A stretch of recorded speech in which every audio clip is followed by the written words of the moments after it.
Community members, planning staff, members from the Frederick County Steering Committee, and dignitaries from Frederick County government gathered in Winchester Hall on Tuesday, September 10th, to celebrate the adoption of the Livable Frederick Master Plan. County Executive Jan Gardner and County Council President MC Keegan-Ayer signed the resolution live on FCG-TV. Livable Frederick is an innovative approach to long-term planning in Frederick County. The plan covers how Frederick County will accommodate growth, transportation, education, health, arts, and the environment.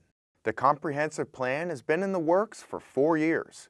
County Executive Gardner launched the Livable Frederick initiative near the beginning of her first term as County Executive. Since then, planning staff has hosted 200 community meetings for public input on the plan. Hundreds of people participated in work groups, and thousands of people took a survey to help create a shared community vision. That survey generated 15,000 public comments. Now that Livable Frederick has been adopted, it will guide the work of county government and others in our community. It's really important to recognize that this is a plan that was written by the people for the people of Frederick County. It really is a unique and innovative approach to planning, and it is all about our aspirations for our community's future. Frederick County is a great place to live and work and to raise a family. We want it to stay that way for years to come. We have 7 diverse members of the council, all of whom had their own vision of what they thought the plan should look like. So we had very distinct ideas. They were brought forth in amendments. Mr. Cherney, our chief of staff, and I tried to schedule numerous meetings so that they would understand the plan, the scope of the plan, the purpose of the plan, so that they could bring forth their amendments in a comprehensive and thoughtful way. We, at one time, had over 100 amendments that they had brought forward. However, with the help of the staff, we were able to consolidate these down to only 54. So the plan technically takes effect the moment that pen goes to paper with the county executive. That will become our new long-range plan that kind of drives our policy decisions, our mapping decisions, our code decisions, but most importantly, it drives the way in which we do our small area plans and our corridor planning. So that's where people are going to really notice a difference. This plan is really important to Frederick County because it defines a really clear kind of end goal that we want to be able to achieve in the next couple of decades. And it also provides some pretty clear guidelines and sort of guide rails for how to achieve that goal. And beyond that, it also provides kind of a framework for the community to use in order to collaborate and produce some of the outcomes that the plan identifies. It's been a long process. I've learned a lot. I've got to work with a lot of really great people, and it feels good. Kind of don't believe it's done. County Executive Jan Gardner invited community members and Frederick County Public School students to Winchester Hall on Wednesday, September 4th for a Frederick at its Best ceremony to recognize Arts and Education Week. For 5 years now, Executive Gardner has held an open house and art tour at Winchester Hall so family and friends could admire the newly hung artwork of some of Frederick County's best young artists. This year, 19 new pieces of student art were selected and are now hanging up in the 3rd floor hallways of Winchester Hall. I was there to celebrate Arts and Education Week, and I had a chance to speak with County Executive Gardner, talented Frederick County Public School students, and staff from Frederick County Public Schools. Let's hear what they had to say. We're always happy to have some of our student artists come into Winchester Hall so that they can see their art displayed here and so that we can talk to them and congratulate them on their incredible talent and really find out how they came up with their ideas for their art. The staff from my office goes to the Delaplane, looks at all the student art. We do look for art that we can fit and hang on our walls. And so there's always something different and creative every year. I feel happy and excited because I never knew that I'll actually have my art here. I had a picture of maybe a tropical place. I had palm trees in it and water and a sunset.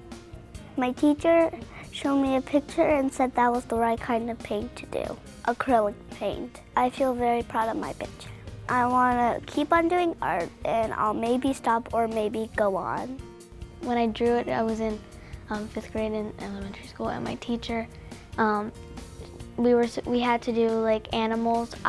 We could pick whatever animal we did, but I chose a wolf, and we had to use watercolor pencils. The steps were kind of, you had to do it like how the teacher said, like draw it out first, like your sketch, and then you would go to a light lamp and like redraw it so it's not as messy. I do a lot of art at home. I take a lot of art like camps in the summer. I feel good and excited. First sketched out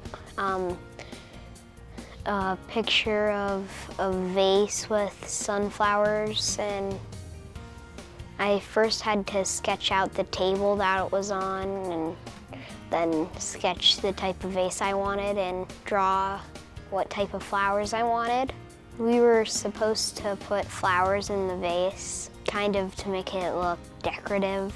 I used paint and a small brush, and I painted first around the edges in black, and then I painted the edges yellow and started painting the inside. I like to draw at home. I don't really paint that much. Participation in the arts is really one of the most whole child experiences. It's also very often a place where our students can really feel safe, and they can feel successful, and they can feel independent. Our content areas are ones where the answers aren't always necessarily concrete. They're not right or wrong. You can have your own expression and your own way of creating art, and it will always be correct.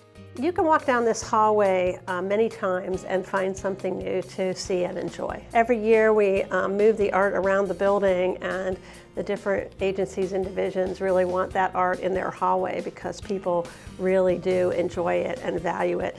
And it really does make our life better here in Winchester Hall. Frederick County made history on September 10th when the Finance Division secured the lowest interest rate in the county's history as part of the county's bond sale. The county sells bonds to pay for the construction of new schools, roads, libraries, and more. Frederick County sold $106 million in bonds at an interest rate of 2.16%. The extremely low rate means county taxpayers will save millions over the life of the bonds. Getting a low interest rate on bonds is a lot like getting a low rate on a mortgage. A low interest rate means we can stretch every dollar a little further and get more bang for our buck. Frederick County was able to get the low rate because it's one of fewer than 50 counties in the country to have AAA bond ratings from all the major rating agencies. It's like having the highest possible credit score. In addition to the low rate on new bonds, Frederick County also refinanced old bond debt with a lower interest rate, like refinancing a mortgage to get a better rate. By refunding an estimated $30 million in debt from past years, taxpayers will save almost $2 million.